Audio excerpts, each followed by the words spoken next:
Bom dia, pessoas.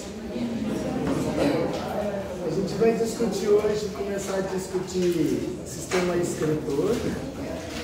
A gente ainda volta para sistema digestório, mas hoje a gente discute sistema escritor.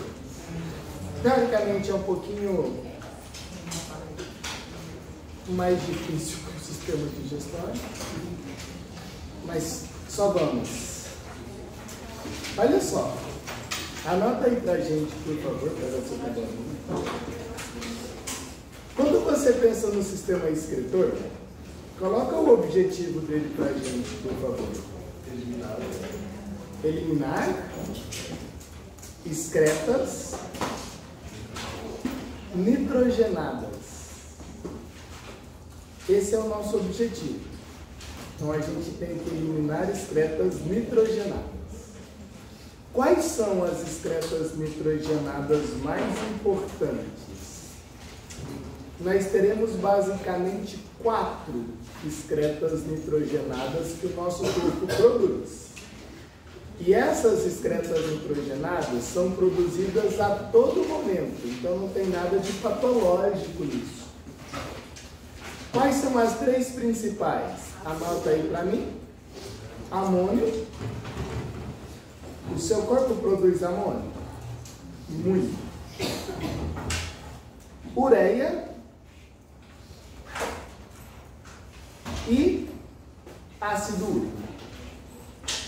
Além dessas 3 que eu acabei de representar aí para você, ó, né, então é amônia, ureia e ácido úrico, existe uma quarta que não está nesse slide, que a gente chama de creatinina. Creatinina. E você vai perceber que essa creatinina, ela é marcador de lesão renal. Então, amônia, ureia, ácido úrico e creatinina, que não está aqui o exemplo dela, mas a creatinina vai ser o marcador de lesão renal.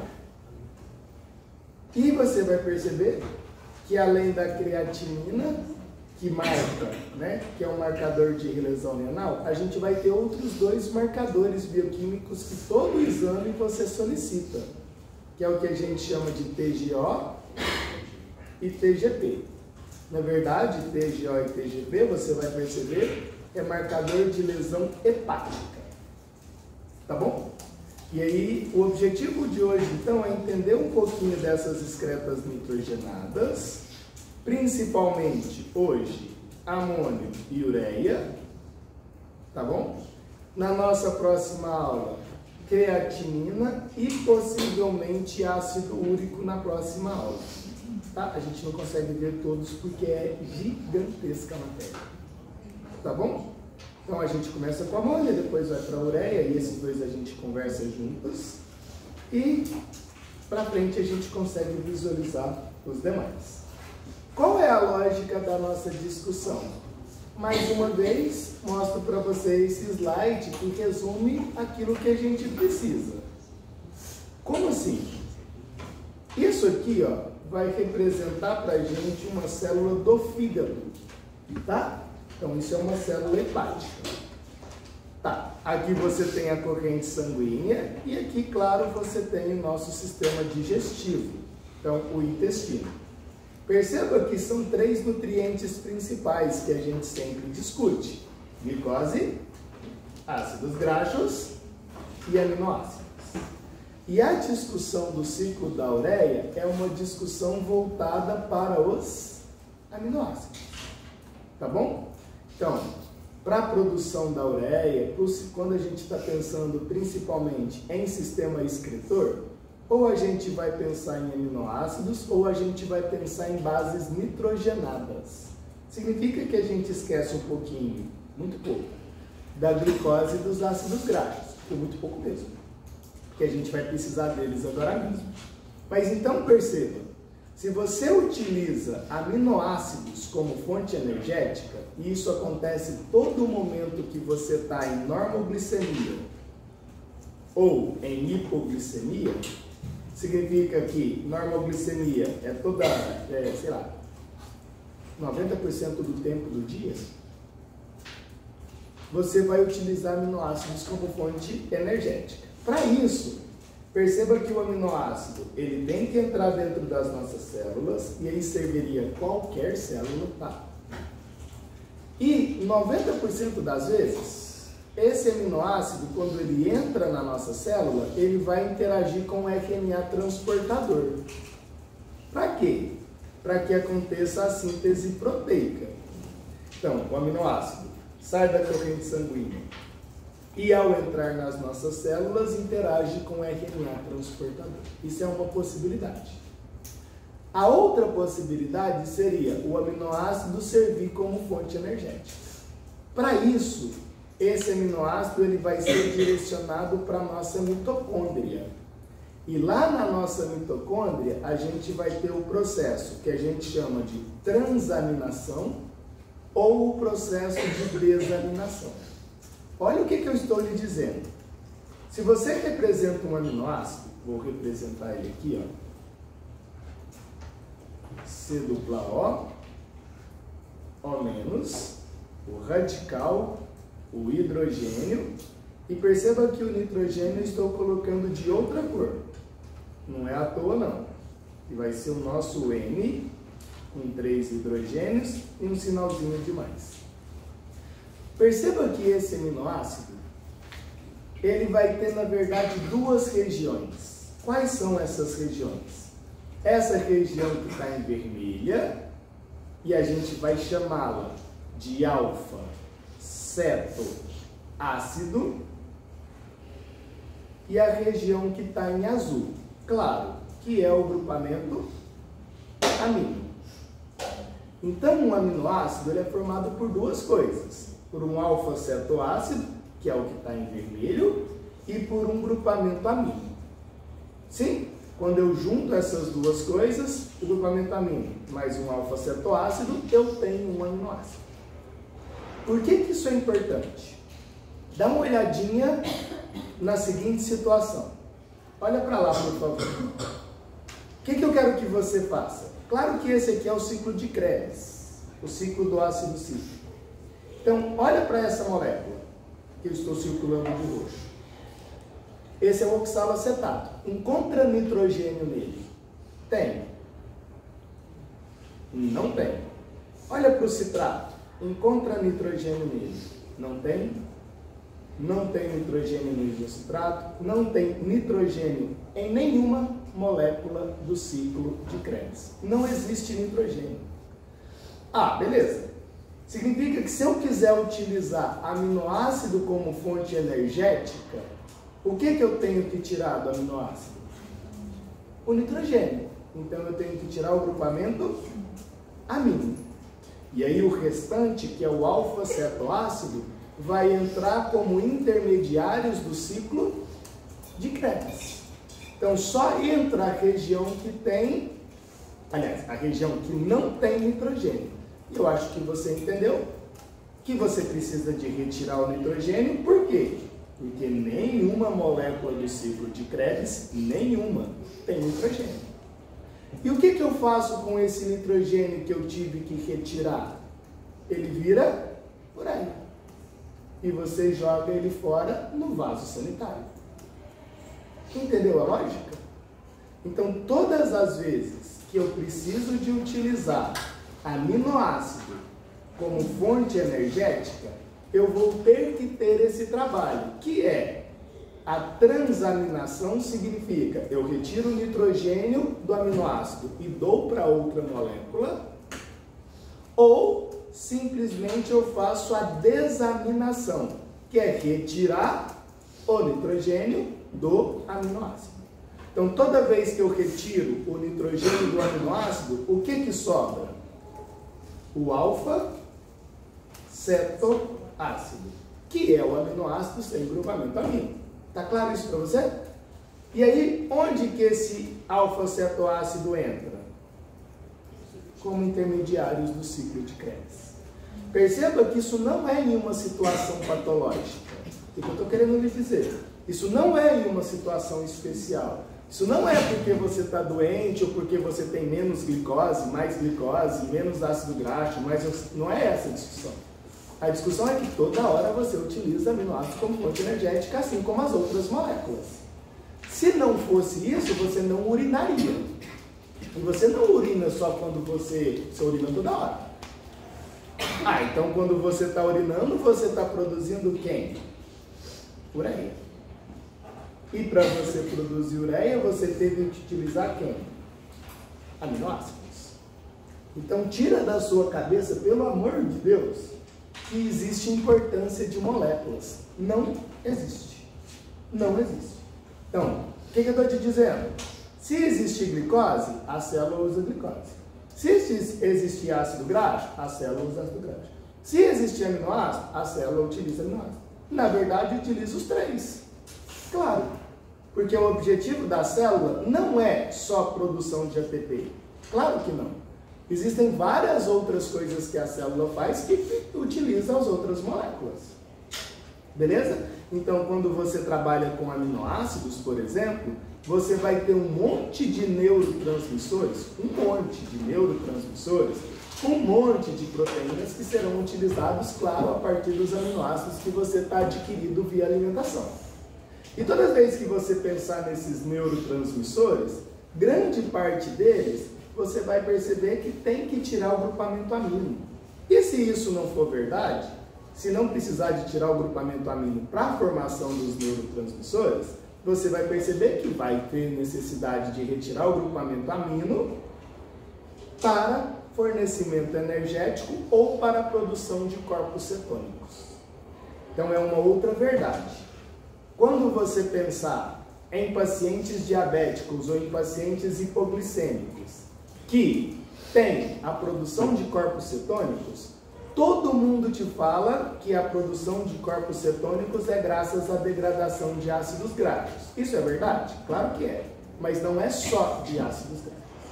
Os aminoácidos, na verdade, os alfa-cetoácidos, eles também são um esqueleto carbônico para a produção de corpos cetônicos. Então você tem duas fontes de corpos cetônicos. Quais são elas? Ácido graxo e aminoácidos. Tudo bem? Isso sempre em situação normoglicêmica ou hipoglicêmica em pessoas que não são diabéticas ou em situações hiperglicêmicas descompensadas em pacientes diabéticos. Então, tanto ácido graxo quanto aminoácidos serão fontes de corpos cetônicos. Tudo bem? Isso não serve para glicose, tá? Glicose raramente será fonte de corpos cetônicos, só quando não tiver mais o que fazer. Claro que pode, mas não é a lógica principal, porque, teoricamente, você vai produzir corpos cetônicos em situação hipoglicêmica. Significa que a quantidade de glicose estará baixa. E aí não vai ser direcionada para a produção de corpos cetônicos. É meio ilógico pensar isso. Então, sempre em situação hipoglicêmica, glicose baixa. E aí, ácido graxo. Aminoácidos, além de fazer processo gliconeogênico, produção de glicose, também fazem produção de corpos cetônicos. Fechou? Beleza? Claro? Tá. Mas qual é a lógica disso? Para que a gente tem que saber essa ideia? Porque acontece a seguinte situação. Pense que você está em uma situação hipoglicêmica. Então pense que você ou o seu paciente tem baixa concentração de glicose na corrente sanguínea. Show de bola? Ou pense que você está em uma situação normoglicêmica. O que eu estou querendo lhe dizer? Olha só. Se você se alimentou agora, teoricamente, daqui 2 horas, você está... Aliás, antes disso, né? Antes das 2 horas. Se você alimentou agora, é uma situação pós-prandial, você está em hiperglicemia. Beleza? Claro isso, né? 2 horas depois, em média, você estará numa situação normoglicêmica. E aí a gente está começando a entrar no que a gente chama de jejum. Depois de aproximadamente 4 horas, em média, você começa a entrar em uma situação hipoglicêmica. Claro que a hiperglicemia é o menor dos seus problemas. Isso mata, mas demora uns 30 anos para você morrer. Diferente da hipoglicemia. A hipoglicemia mata, demora algumas horas para você morrer. Então a situação hipoglicêmica ela é extremamente prejudicial para o seu corpo. E se você lembrar da nossa aula passada, na situação hiperglicêmica, a gente está trabalhando principalmente com o hormônio insulina. Show de bola? Na situação normo/hipoglicêmica, você está trabalhando com glucagon, mas você também trabalha com adrenalina, e a gente vai discutir isso depois, e a gente trabalha também com cortisol. São 3 hormônios que tentam regular a situação normoglicêmica, para impedir com que o seu corpo entre nessa situação hipoglicêmica. Por isso, adrenalina, cortisol e glucagon vai utilizar de outras fontes energéticas, e aí a gente está pensando em ácido graxo e está pensando em aminoácidos, para tentar fazer a normoglicemia ser uma constância. Por quê? Porque a hipoglicemia mata. Entendeu a ideia? Bonito isso? Jura? Então a gente vai ter, teoricamente, num dia de 24 horas aí, ó, bonitinho, você vai ter aproximadamente 20 horas de normoglicemia. Ah, Léo, então as 4 horas que não são normoglicêmicas significa que você acabou de alimentar e vai ter aí 2 horas, em média, para o hormônio insulina tirar a glicose da corrente sanguínea e colocar essa glicose dentro das nossas células. Claro, quando essa glicose ela chega dentro das nossas células, ela será armazenada na forma de glicogênio. Show de bola? Ah, Léo, e se eu comer muita glicose? Ela será transformada em ácido graxo. Perceba que não é armazenada na forma de ácido graxo, é impossível. Então você tem que converter glicose em ácido graxo. E aí você engorda com isso, claro. Show! Ah, então, o que está acontecendo em uma situação normoglicêmica ou em uma situação hipoglicêmica para que a quantidade de glicose na corrente sanguínea seja constante? O que significa ser constante? Pensa assim. Quando você tem de 80 a 100 miligramas por decilitro de glicose, significa que você está numa situação de normoglicemia. Se você tiver mais de 100 miligramas por decilitro, você está em uma situação de hiperglicemia. Se você tiver menos de 80, hipoglicemia. Então, o nosso objetivo é tentar fazer com que isso aqui seja constante. Você não fica nem hiperglicêmico, nem hipo. Você fica normal, na maioria do tempo. Show? Show. Ah, então, olha para isso. Essa é uma das principais funções do seu sistema excretor. E aí a gente está pensando no ciclo da ureia. Qual é isso? O que é isso? Isso é controle da glicemia sanguínea. Em qual situação? Normo ou hipoglicemia. Na situação de normoglicemia ou na situação de hipoglicemia, você vai utilizar glicogênio muscular, que está aqui representado na glicose, e aminoácidos musculares como precursores de glicose hepática. Entendeu o que eu disse para você? Você precisa então de glicogênio muscular, que está representado na glicose. Você precisa de aminoácidos musculares para auxiliar o fígado na produção de glicose para ir para a corrente sanguínea essa glicose. Acho que você já entendeu, porque a gente já discutiu isso várias vezes, por que o músculo não libera glicose para a corrente sanguínea? porque falta uma enzima, que é a glicose 6-fosfatase. Então não existe no músculo glicose.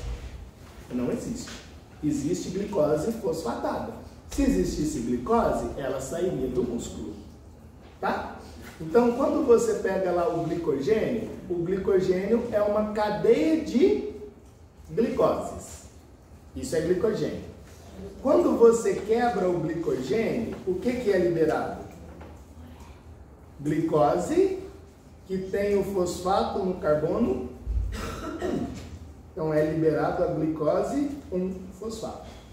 Glicose 1-fosfato consegue sair da célula muscular? Não consegue. Então, quando você quebra glicogênio, que é uma sequência imensa de glicose, você não libera glicose. Você libera a glicose que tem o fosfato no carbono 1.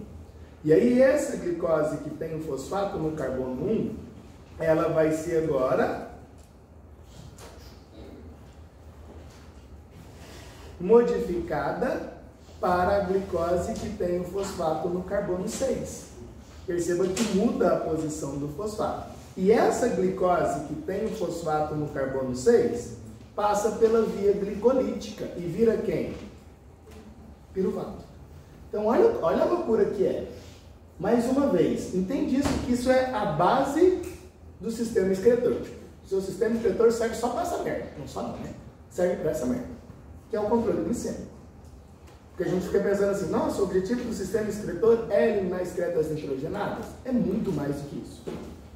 Tá? Então vai. Em qual situação que isso vai acontecer? Normo ou hipoglicemia. O que vai acontecer? A adrenalina ou o cortisol vão agir em cima de quem? Do músculo. Não é o glucagão. Não é o glucagão. É adrenalina e cortisol. Não, glucagão não age no músculo. Onde que glucagão age? No fígado. Não esquece isso. Tá? Adrenalina, cortisol, músculo, glucagão, fígado. Para a gente tentar controlar a glicemia. O que a adrenalina e o cortisol vai fazer? A adrenalina, vamos pensar na adrenalina, depois a gente discute cortisol. A adrenalina vai estimular a glicogenólise. O que é glicogenólise? Quebra do glicogênio. Quando quebra o glicogênio, libera glicose? Libera glicose com fosfato. Que é convertido em glicose? 6-fosfato. E aí, essa glicose que está no músculo entra na via glicolítica e vira piruvato. Piruvato pode sair para a corrente sanguínea? Não pode, porque é tóxico. Tá? Ah, Léo, então o que a gente vai fazer? É muito genial. O piruvato vai se juntar com quem? NH4+. NH4+ estava presente onde? Nos aminoácidos. Agora o cortisol entrou. Então o cortisol entrou para quebrar as proteínas musculares e fazer com que haja a liberação dos aminoácidos. Tudo bem?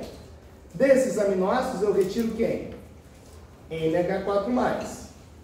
Dou esse NH4+ para o piruvato, somei os dois. E produzi um aminoácido chamado de alanina. Olha, é uma nota gigante aí para mim, por favor. Anota isso. Olha só. O nosso primeiro aminoácido será alanina. Alanina. Alanina é formado pelo quê? Pela junção de duas coisas. Vou colocar segunda mais terceira coisa. A segunda é o NH4+. A terceira é o piruvato. O que eu estou te dizendo? Que o piruvato é o que a gente chama de alfa-cetoácido. Então, quando você junta o alfa-cetoácido com o NH4+, o que a gente tem? Um aminoácido. Então, perceba que amônio é uma substância tóxica para o nosso sangue. Piruvato também pode ser classificado como uma substância tóxica para o nosso sangue. Mas quando você junta os dois, produz um aminoácido, que é a alanina. A alanina é tóxica? Não. Então, como que você transporta amônio pela corrente sanguínea? Na forma de alanina. Você pegou amônio mais piruvato e produziu alanina. Você tem que decorar isso? Pode apontar. Então, acho que você entendeu. Isso é tóxico. É um TED tóxico. Isso é outro TED tóxico. E isso é não tóxico. Essa é a primeira possibilidade. Nós temos que pensar em mais 3. Mais 2 muito importantes. Então, vou perguntar para você lá na provinha. Pode apostar. Nossa, como é que amônio é transportado na corrente sanguínea sem ser tóxico? Ele tem que se juntar a quem? Para virar? Essa é a resposta. E aí o amônio deixa de ser tóxico. Fechou? Fechou. Aí o que vai acontecer? Dá uma olhada para lá. Essa alanina vai para a corrente sanguínea e vai para o fígado. No fígado vai acontecer exatamente o contrário. A alanina vai perder o NH4 e a alanina sem o NH4 vira quem? Piruvato, lembra? Piruvato mais NH4 é igual a alanina. Lógico, alanina menos NH4, piruvato. E aí o piruvato faz a gliconeogênese. Produz glicose e a glicose vai para a corrente sanguínea. Significa que o músculo auxiliou o fígado no controle glicêmico. Isso acontece em qual situação? Normoglicemia para impedir a hipoglicemia, porque a hipoglicemia não. Então isso não tem nada de tóxico no sentido de, Léo, está doente para fazer isso? Claro que não. Só está sem se alimentar. Ou seja, 2 horas depois que você comeu qualquer coisa. Então, o músculo ajuda o fígado no controle glicêmico? Sim. Então, músculo. Mais uma vez. Glicogênio muscular é quebrado. Qual é o hormônio que estimula isso? Adrenalina. Lembra que tem a enzima chamada de glicogênio fosforilase? Aula passada? Quebrou o glicogênio e produziu glicose 1-fosfato. A glicose não sai do músculo. Beleza, glicose 1-fosfato é convertida em glicose 6-fosfato. Não sai do músculo. Então o que essa glicose vai virar? Piruvato. As 10 reações químicas que você conhece. Beleza, piruvato mais amônio. Léo, de onde veio o amônio? Dos aminoácidos. Para isso eu tive que quebrar as proteínas musculares. Agora, qual foi o outro hormônio que fez isso? Cortisol. Então a gente teve a ação de 2 hormônios, adrenalina e cortisol. E aí esse cortisol, ao liberar o amônio, esse amônio se junta a piruvato, vira alanina, a alanina vai para a corrente sanguínea, vai para o fígado faz exatamente o contrário. Agora sobre a ação de quem? Glucágon. E aí o glucágon no fígado pega a alanina, tira o amônio, vira piruvato. Piruvato, gliconeogênese, gliconeogênese, glicose na corrente sanguínea. E aí você fica sempre tentando manter o espaço ou a condição normoglicêmica. Você entendeu isso? Perceba que esse é a principal, das principais funções do seu sistema excretor. Por quê? O que tem a ver o sistema excretor com isso? Bem, esse nitrogênio que veio da musculatura, carregado pela alanina, quando chega no fígado, esse mesmo nitrogênio entra em qual ciclo? Da ureia. Então, o amônio é convertido em ureia. E a ureia volta para a corrente sanguínea, vai para os seus rins e você elimina isso na urina. Então, há uma relação direta entre aumento de ureia e normo/hipoglicemia. Entendeu o que eu disse?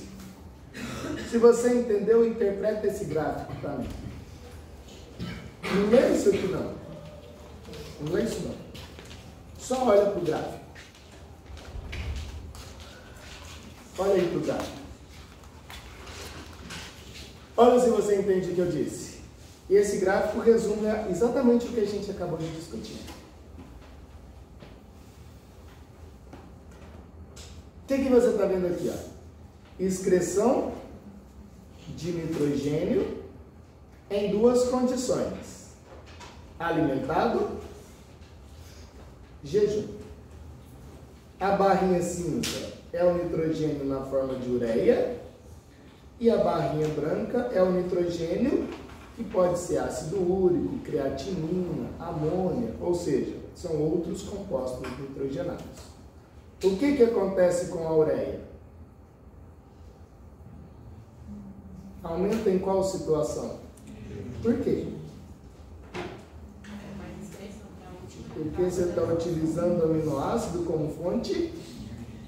E o que você retira do aminoácido?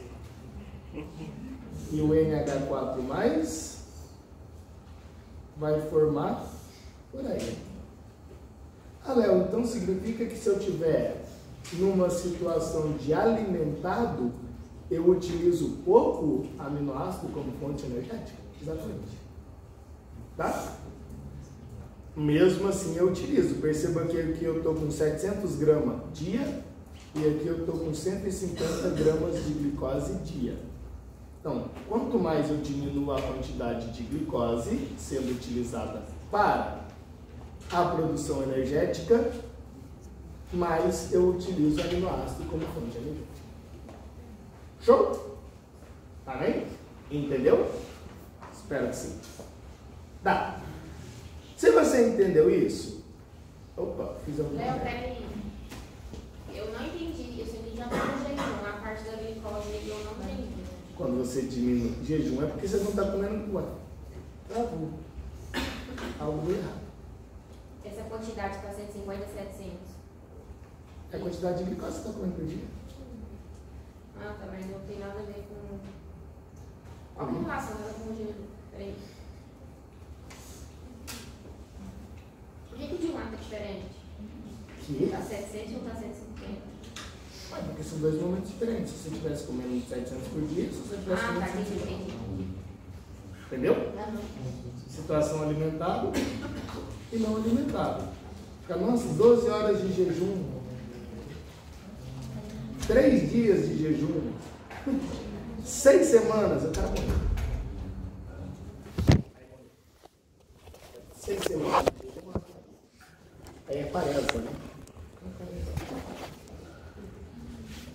Então, quando você está em jejum, você está utilizando mais aminoácidos como fonte energética quando comparados em situação hiperglicêmica. Engraçado, né? O jejum de 12 horas libera mais ureia do que o de 6 semanas, né? É porque aqui a pessoa está morrendo. É porque boa parte das proteínas, né? Quando eu brinquei, falei que está morrendo, é verdade. As proteínas, a pessoa está sem músculo já. Aí não tem jeito, né? De quebrar mais. Acabou. Acabou. Se ficar mais é tipo caixão. Vamos colocar uma cruz. Morre. Tá.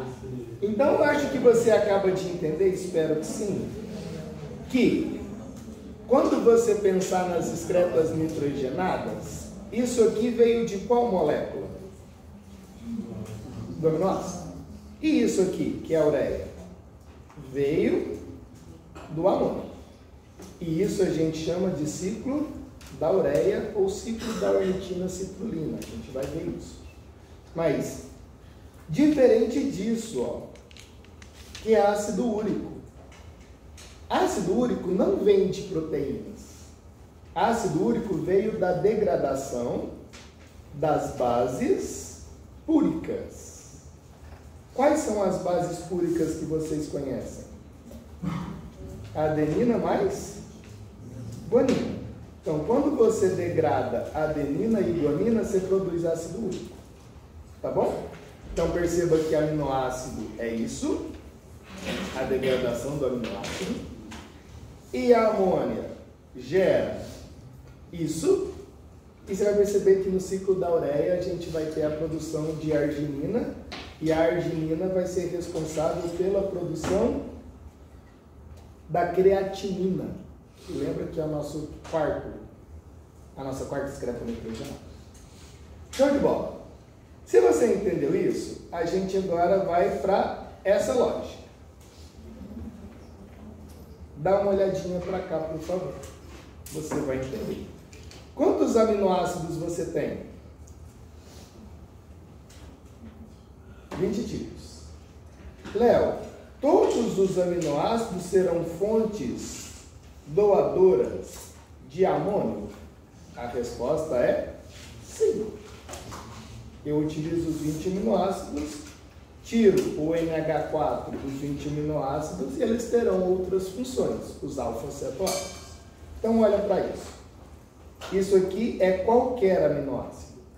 Qualquer aminoácido. Então, estou pensando lá, qualquer um dos 20. Você vai perceber que são 19, na verdade. Mas beleza. Quando eu tiro isso aqui do aminoácido, o que sobra? O alfa-cetoácido, que é o aminoácido sem grupamento amônico. Para onde que vai esse NH3? Para o alfa-cetoglutarato. E o alfa-cetoglutarato vira glutamato. Olha se você entendeu isso. Então significa que aqui eu tenho 2 alfa-cetoácidos. Quais? Esse, que eu nem sei qual é, e esse, que é o alfa-cetoglutarato. Entendeu o que eu disse? São 2 alfa-cetoácidos. Por que são alfa-cetoácidos? Porque se você doar grupamento amino para eles, eles viram aminoácidos. Lembra que eu falei do primeiro? Qual era o primeiro? Piruvato. Piruvato mais NH4+, vira o quê? Alanina. Esse é o primeiro. Qual é o segundo? O segundo é exatamente esse. O alfa-cetoglutarato. O alfa-cetoglutarato mais NH3+, ou seja, mais NH4, vira glutamato. Então, esse é um alfa-cetoácido e isso aqui é um aminoácido. Você vai perceber que isso é muito importante. Tipo, muito importante. Léo, por que é importante? Dá uma olhadinha nisso. De novo, dá uma olhadinha lá.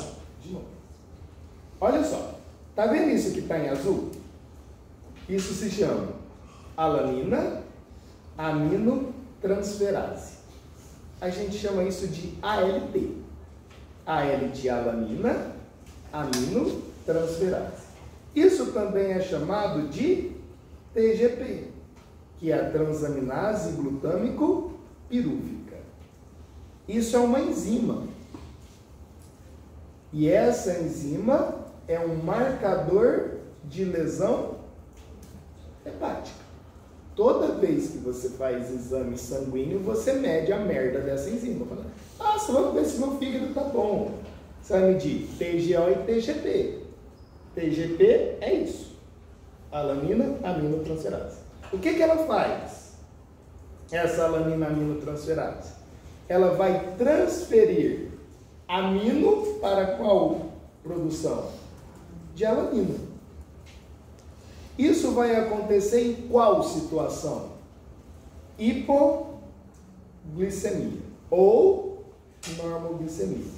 Então, toda vez que você está em hipoglicemia, normoglicemia, acho que você entendeu, o músculo ajuda o fígado no controle glicêmico. Ah, Léo, beleza, mas e se eu comer proteína? Eu não estou pensando nisso mais. Agora eu estou pensando em proteína. Comi proteína. Beleza? Ou alguma proteína do meu músculo parou de funcionar. Beleza? Alguma enzima. A enzima não está funcionando mais. Ela morreu. Não sei se ela já esteve viva, né? Desnaturou. O que eu faço com isso? Bem, eu vou ter que eliminar. Mas eu não posso eliminar, jogar fora. Vou jogar fora a enzima? Não tem jeito. Porque ela é gigante. não passa em membrana plasmática.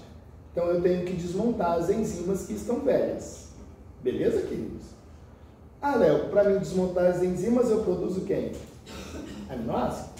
Aí eu não vou liberar aminoácido na corrente sanguínea, posso? Pode. Mas o que o nosso músculo faz? Utiliza o esqueleto carbônico dos aminoácidos para a produção energética. Beleza, Léo. Mas para que os aminoácidos sejam utilizados para a produção energética, eu tenho que tirar quem? O NH4+, lá no músculo. E esse NH4+, vai para onde? Vai para o alfa-cetoglutarato. E o alfa-cetoglutarato vira glutamato. Nesse processo, também nós estamos pensando que o piruvato, e agora é uma situação hipoglicêmica, o piruvato participa disso, produzindo alanina. Então perceba que a gente tem duas possibilidades.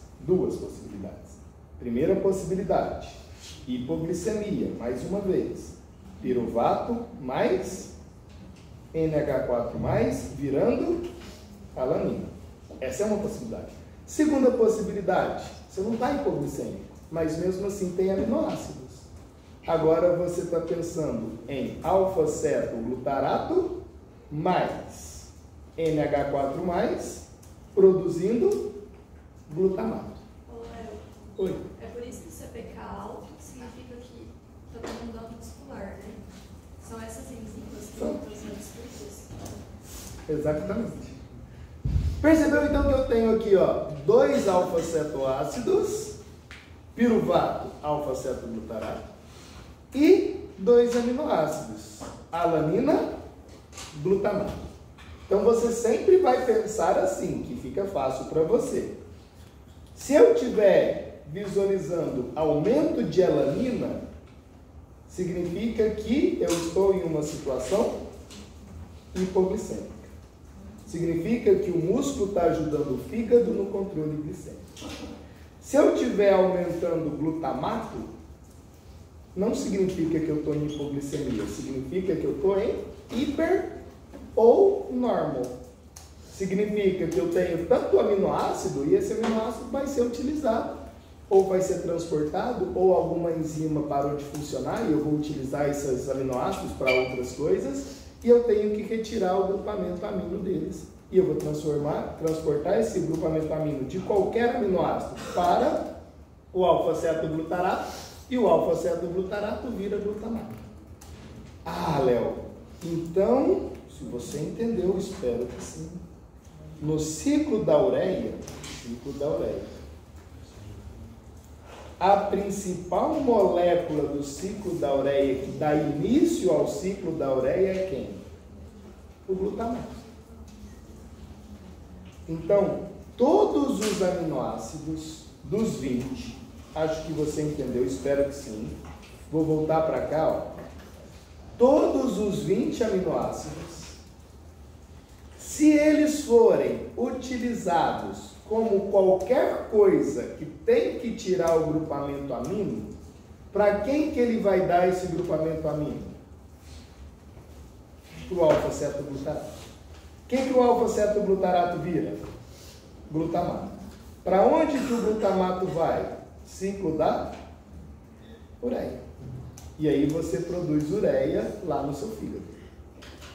E o alfa-cetoácido que sobrou dos 20 aminoácidos? Por exemplo, entra no ciclo de Krebs. Então, o glutamato vai para o ciclo da ureia e qualquer outro alfa-cetoácido vai para o ciclo de Krebs. Ah, Léo, então pensa. Se esse aminoácido aqui é a alanina, imagina isso, a alanina. Beleza? Quando a alanina, e aí eu estou pensando na hipoglicemia. A alanina, ela vai perder esse amônio para quem? Alfa-cetoglutarato. Alfa-cetoglutarato vira glutamato. Glutamato vai para o ciclo da ureia. E o restante? Se eu estiver pensando na alanina, esse alfa-cetoácido é piruvato. E aí o piruvato vai para neogênese, ou seja, vai produzir glicose. Por quê? Porque se for a alanina, eu estou pensando no controle glicêmico. Ah, Léo, e se for 19 outros aminoácidos que não seja a alanina? Bem, se não é a alanina, qualquer um dos outros 19 não vai para a gliconeogênese, vai para o ciclo de Krebs, para a produção energética. Dentro do fígado, dentro do músculo, dentro de qualquer outro lugar. Percebeu isso? Entendeu a lógica do processo? Então, duas condições básicas. Não esquece isso. Tá aqui, ó. Duas condições. Olha para isso. Primeira condição. Espero que você esteja enxergando. Mas isso está escrito, ó. Alanina. Oriunda de quem? Do músculo. Isso aqui é o seu fígado. Ah, então quando a alanina está chegando no seu hepatócito, eu vou tirar o que dela? NH4+. Para quem que eu dou esse NH4+? Para o alfa-cetoglutarato. E o alfa-cetoglutarato vira glutamato. Glutamato vai para o ciclo da ureia. Ah, Léo, e o piruvato que sobrou? Vai para gliconeogênese. Essa é a primeira coisa que a gente discutiu. Qual é a segunda coisa que a gente discutiu? Eu não estou trabalhando com alanina agora. Estou trabalhando com qualquer outro aminoácido. Então, 19 outros aminoácidos. Esses 19 outros aminoácidos também vai doar o grupamento amino. Para quem? Para o alfa-cetoglutarato. E o alfa-cetoglutarato vira glutamato. E o glutamato vai para qual ciclo? Da ureia. Então, o início do ciclo da ureia é o glutamato. Bonito isso, queridos? Entendeu? Qual parte? Falar que é tudo.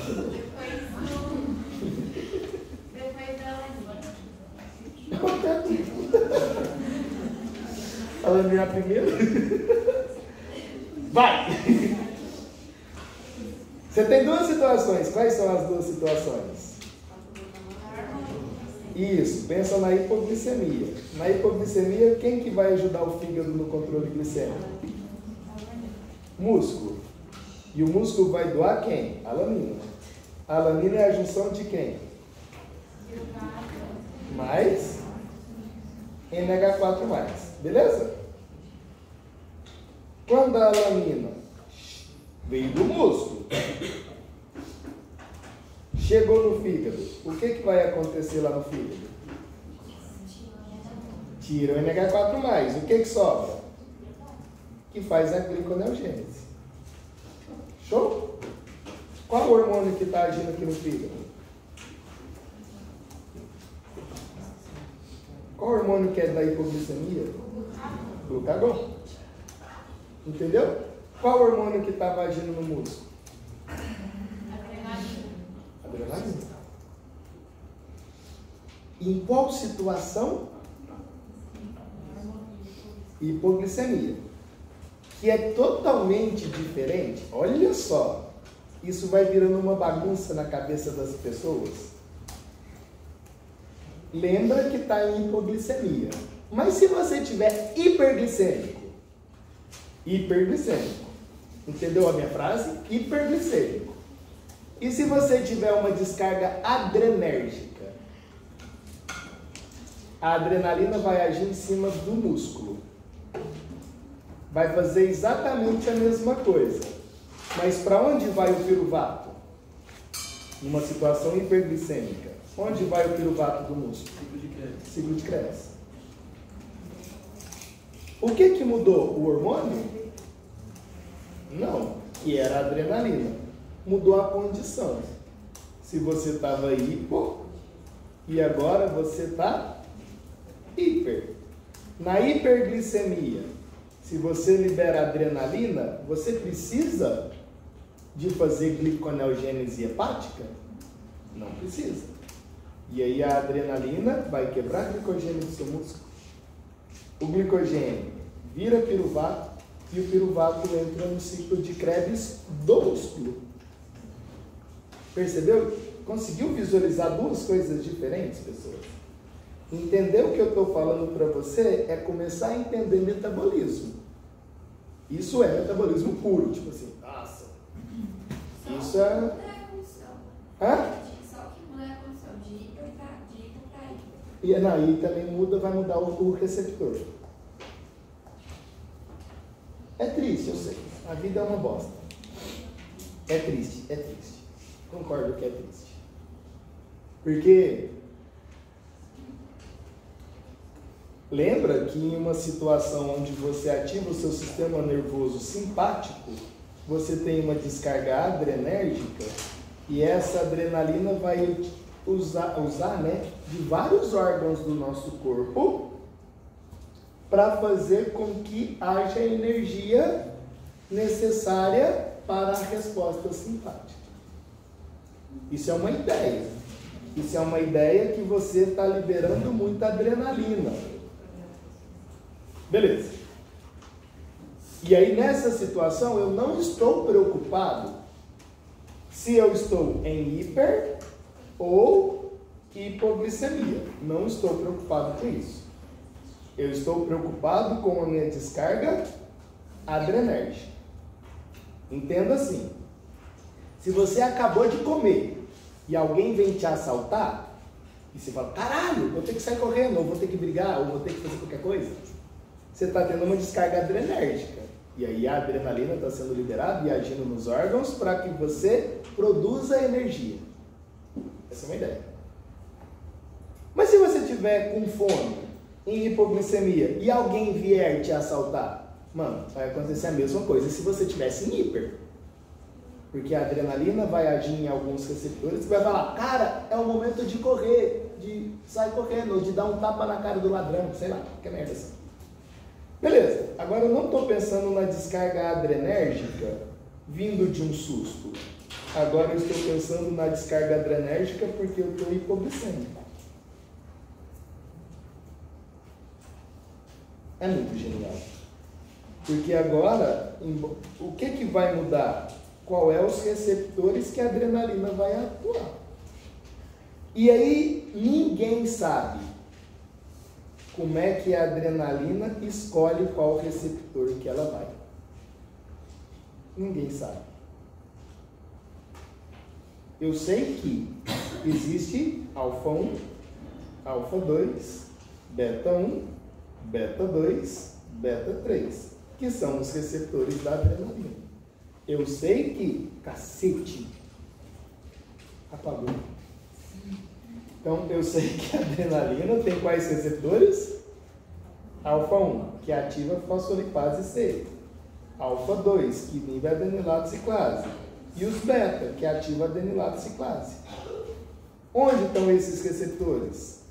Em vários órgãos do seu corpo, fazendo com que você tenha respostas metabólicas diferentes. Mas por que a adrenalina vai se ligar no alfa 1 e não vai se ligar no alfa 2? Ninguém sabe. Não sabemos. Ou liga em tudo, ou não liga em nada, ou será que tem? Ah, vou ligar nesse aqui para hoje. Ah, tô a fim de ligar nesse, vou ligar. Deixa, não quero ligar nos beta não, só vou ligar nos alfa. Ninguém sabe isso, gente. Juro para você, ninguém sabe. O que a gente acredita? Que liga em todos. Tá? E aí você tem um conjunto metabólico corporal. Significa, se ligar no beta 1, seu coração acelera. Se ligar no beta 2, você tem vasoconstricção periférica, vasodilatação central. Se ligar no alfa 1, sua pupila dilata. Então, um monte de resposta metabólica que você tem sobre a ação da adrenalina. Para quê? Primeiro, luta e fuga. Depois, controlar glicemia. Bonito demais. É genial demais. Eu estou pensando, basicamente, situação hiperglicêmica. Hiperglicêmica. Vamos glicêmica. As pessoas fazem atividade física, vai precisar de mais energia. Mais energia. Só vai pular a etapa da alanina. Da quê? Da alanina. Porque não precisa fazer. Aí não precisa anilina, porque você está hiperglicêmico. Aí se você tiver hipoglicêmico, aí pura o piruvato. Aí o piruvato não vai para o ciclo de Krebs, o piruvato vira alemão. Para virar glicose em fígado.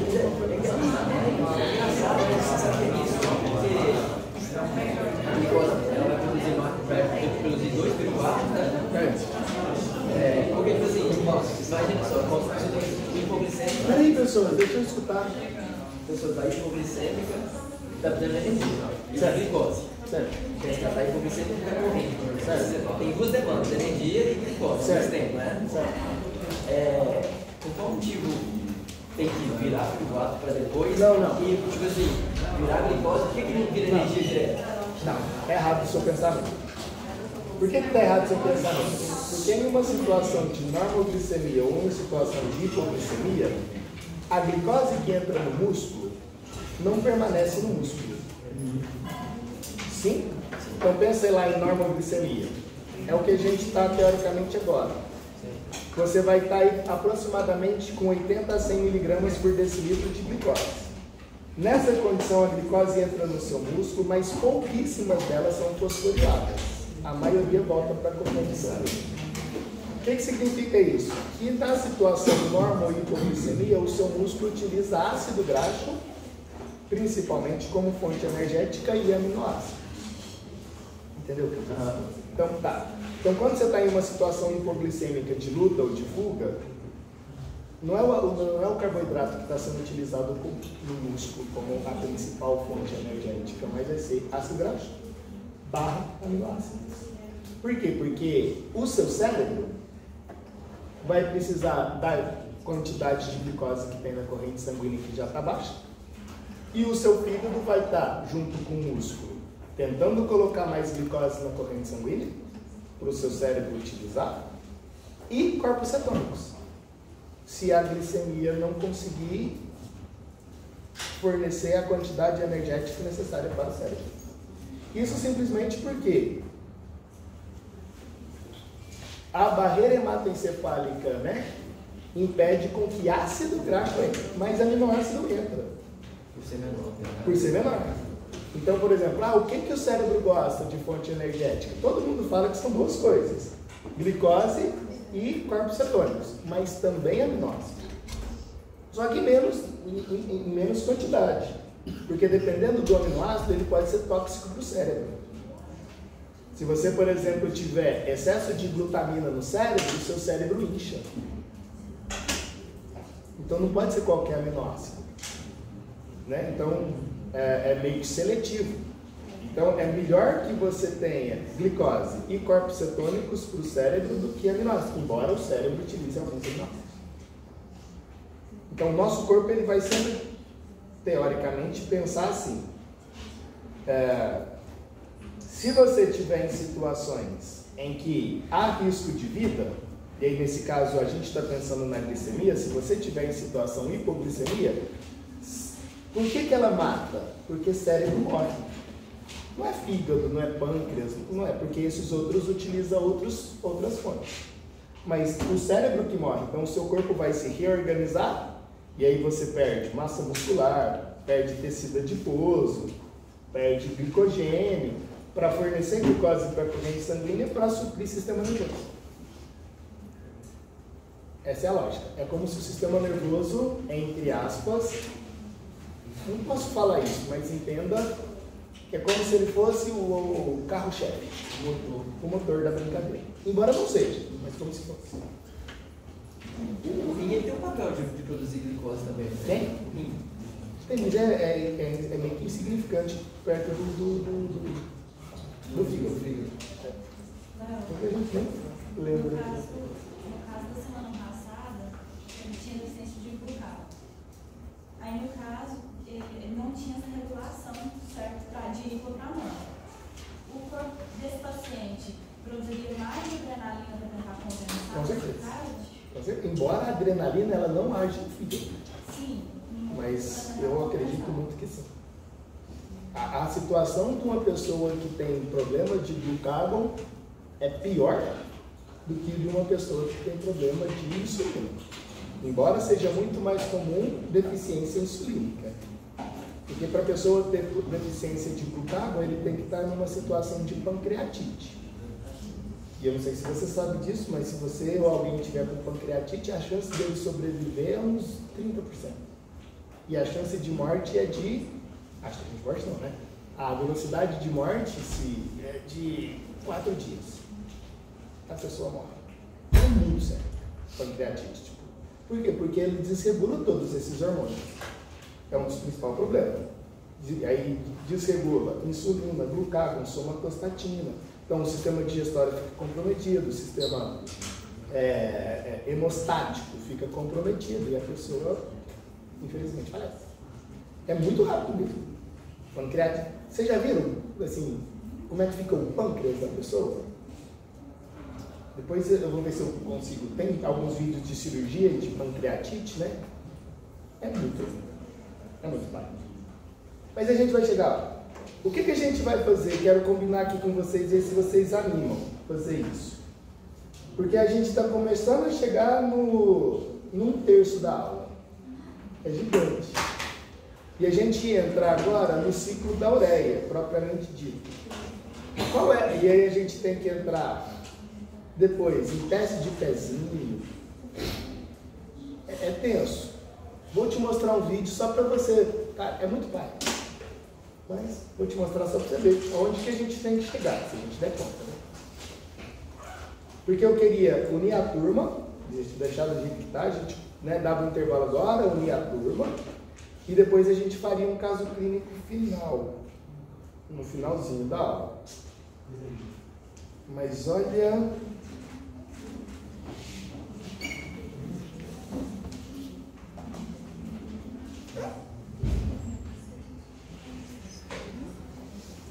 sumiu.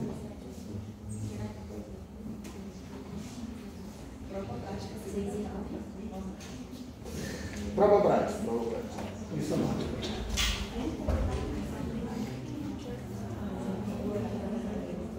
Professor? Oi. Se tiver como unir a turma 10 horas, Hã? unir a turma 10 horas, é porque hoje o pessoal da sala, né, gente? Fala aí. Tem um evento 9 horas. Ah, não, então a gente não é nessa sala, não. Eu dou 2 aulas.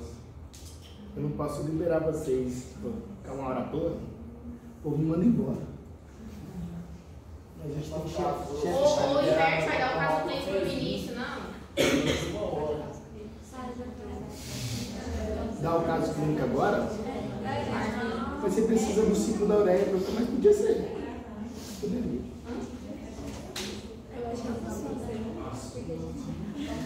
Só vou mostrar isso.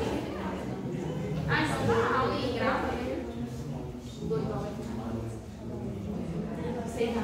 Olha onde que a gente vai ter que chegar, queridos. Olha que triste que é. Eu não vou colocar o som não, tá em inglês. Você só vai ver o vídeo aí. Olha isso. É bem rapidinho. Está falando de uma patologia associada com o ciclo da ureia, que é visualizada no teste do pezinho que você fez e os seus filhos irão fazer e todos os seus pacientes, criancinhas, irão fazer. É nisso que a gente tem que chegar. Não nas espigas, né? Ele só está falando o que é fenilalanina, não sei o quê. Olha que triste que é. Ai, negócio. A gente não quer ler isso, não. Ah, você tá vendo?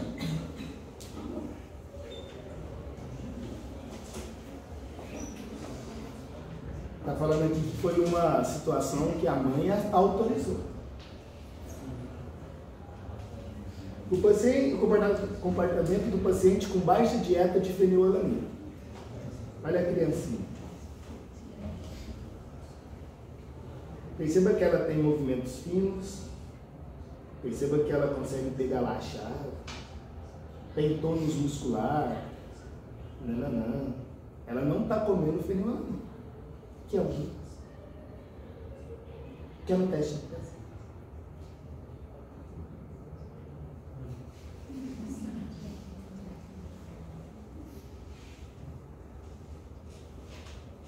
Todo mundo está percebendo que ela está quase como sendo uma criança normal, né? Agora, adicionou 4 gramas de fenilalanina por dia. Hoje é proibido fazer isso, né, gente? Comportamento depois de 3 dias de regime.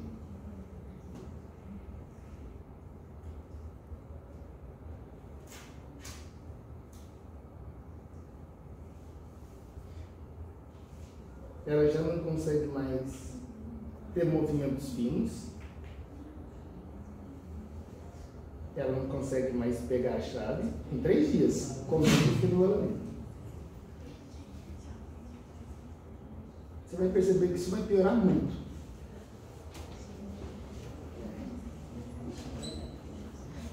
Tá vendo que ela tá babando?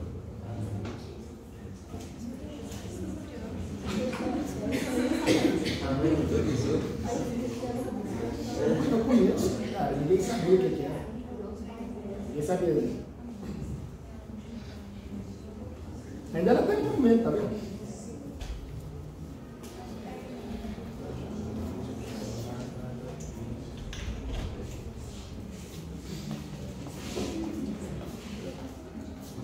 Aí vai continuar dando fenilalanina para a criança.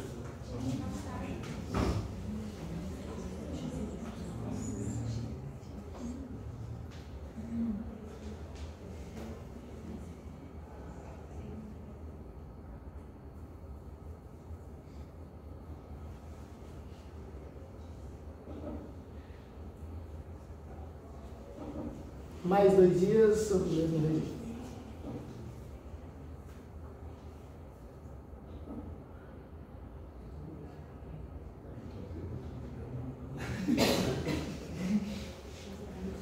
E aí depois, se ela retira a fenilalanina, que é um aminoácido, ela volta à normalidade. Bem, entender isso e entender o ciclo da ureia. A importância de teste do pezinho. Isso é uma doença chamada de fenilcetonuria.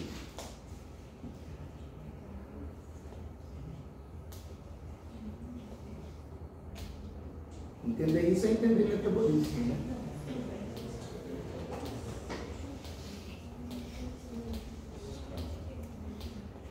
E agora vai fazer exatamente o regresso, né? O filmezinho vai mostrar pra gente.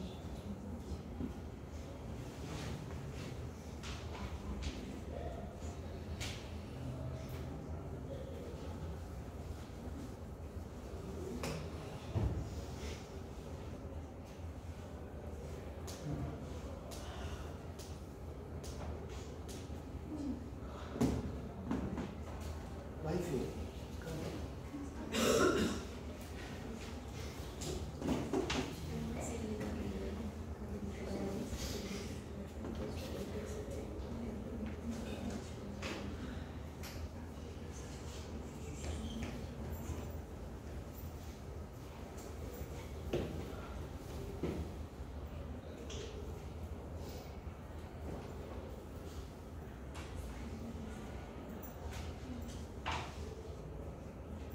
Eu vou fazer isso então, vou passar o caso clínico para vocês. Aí a gente volta às 10 horas, tá? Mas o que vai acontecer aqui agora vai adicionar coisinhas e a criancinha volta ao normal. Ela para de comer fenilalanina e ela volta ao normal. Essa condição ela é identificada no teste do pezinho para poder justamente não acontecer isso aí. No caso ali, ela tem momentos que ela chora, é o desconforto.